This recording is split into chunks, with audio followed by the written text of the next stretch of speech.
Conhecemos na aula anterior o conjunto dos números naturais, o conjunto dos números inteiros e o conjunto dos números racionais. Vimos ainda que o conjunto dos racionais engloba os naturais e os inteiros também. Quanto a esses conjuntos conhecidos, temos que o conjunto dos naturais é composto pelo zero, seguido dos seus sucessores, 1, 2, 3, 4 e assim por diante. O conjunto dos inteiros tem o zero como termo central. Do lado direito ficam os naturais, 1, 2, 3 e assim sucessivamente, enquanto do lado esquerdo ficam os seus opostos ou simétricos, menos 1, menos 2, menos 3 e assim sucessivamente. O conjunto dos racionais é composto por todos os números que podem ser escritos na forma de fração, do tipo A sobre B, com A pertencente aos inteiros e B diferente de zero. Se todo número que pode ser representado por uma fração é racional, temos, por exemplo, que 1/3 é um número racional, assim como sua representação decimal também é racional. Observe, dividindo 1 por 3, obtemos sua representação decimal, que é 0,3333. Essa é a chamada dízima periódica. É um número decimal que, a partir de um determinado momento, apresenta um período, uma repetição dos algarismos. E como ela foi gerada por uma fração, obviamente, também é racional. Nesse momento, é pertinente que façamos a seguinte pergunta: será que todos os decimais são racionais? Bom, para responder a essa pergunta, vamos determinar a medida da diagonal de um quadrado de lado 1. Para encontrar a diagonal desse quadrado, vamos aplicar o teorema de Pitágoras. Observe o quadrado. Lado 1, vamos determinar a sua diagonal. De acordo com o teorema, temos que a diagonal ao quadrado é igual ao lado 1 ao quadrado mais o outro lado 1 ao quadrado.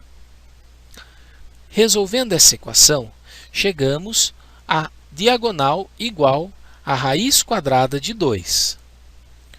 Podemos afirmar, então, que a raiz quadrada de 2 é a diagonal desse quadrado de lado 1. Mas quanto vale a raiz quadrada de 2? Bem, fazendo numa calculadora, temos que a raiz quadrada de 2 é igual a 1,4142135 e assim por diante.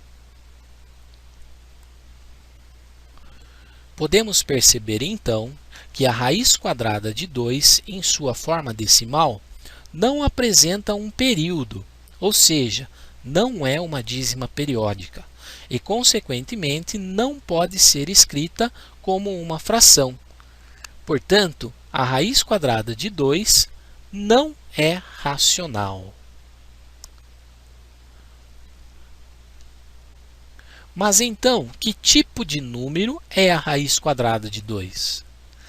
Como esse número não se encaixa na definição de números racionais e existem outros como ele, foi criado um novo conjunto, o conjunto dos números irracionais.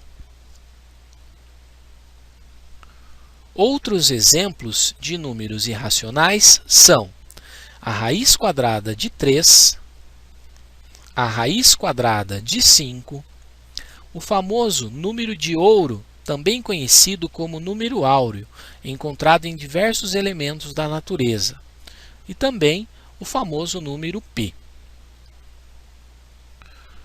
O número π Podemos obter o número π calculando a razão entre o comprimento e o diâmetro de uma circunferência, ou seja, dividindo a medida da circunferência pela medida do diâmetro, obtemos o valor π. O cálculo do valor aproximado de π vem sendo realizado por vários povos ao longo da história. Hoje, com o auxílio de um computador, já foi possível obter 1,2 trilhões de casas decimais, sem que tenha surgido uma decimal exata ou uma dízima. O conjunto dos números reais. Reunindo o conjunto dos números racionais com o conjunto dos números irracionais, obtemos o conjunto dos reais. Portanto, todos os números que estudamos até esse momento pertencem ao conjunto dos números reais. Observe o diagrama. Nele, percebemos que os irracionais ficam de fora dos racionais e que, unindo racionais e irracionais, obtemos os reais. Reta real. Chamamos de reta real a reta numérica na qual são representados os números reais. Assim, cada ponto da reta numérica corresponde a um número racional ou irracional. Observe. Em relação ao conjunto dos números reais, podemos destacar as seguintes propriedades.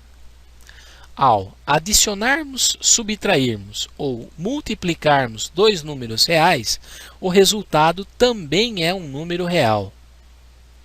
O quociente da divisão de um número real por outro número real diferente de zero também é um número real.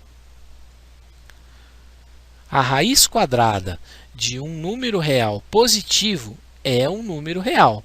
Porém, a raiz quadrada de um número real negativo não é um número real, pois não existe número real que, elevado ao quadrado, seja real negativo.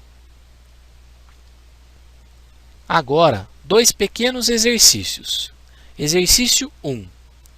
Utilizando os símbolos pertence ou não pertence, complete as relações.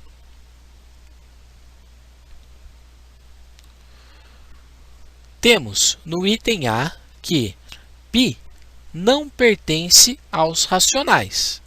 No item B, π pertence aos irracionais. No item C, π pertence aos reais. No item D, a raiz quadrada de 2 não pertence aos racionais. No item E, a raiz quadrada de 2 pertence aos irracionais. No item F, a raiz quadrada de 2 pertence aos reais. No item G, menos raiz quadrada de 2 pertence aos reais. No item H, a raiz quadrada de menos 2 não pertence aos reais.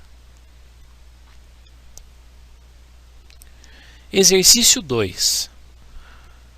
Utilizando os símbolos está contido ou não está contido, complete as relações.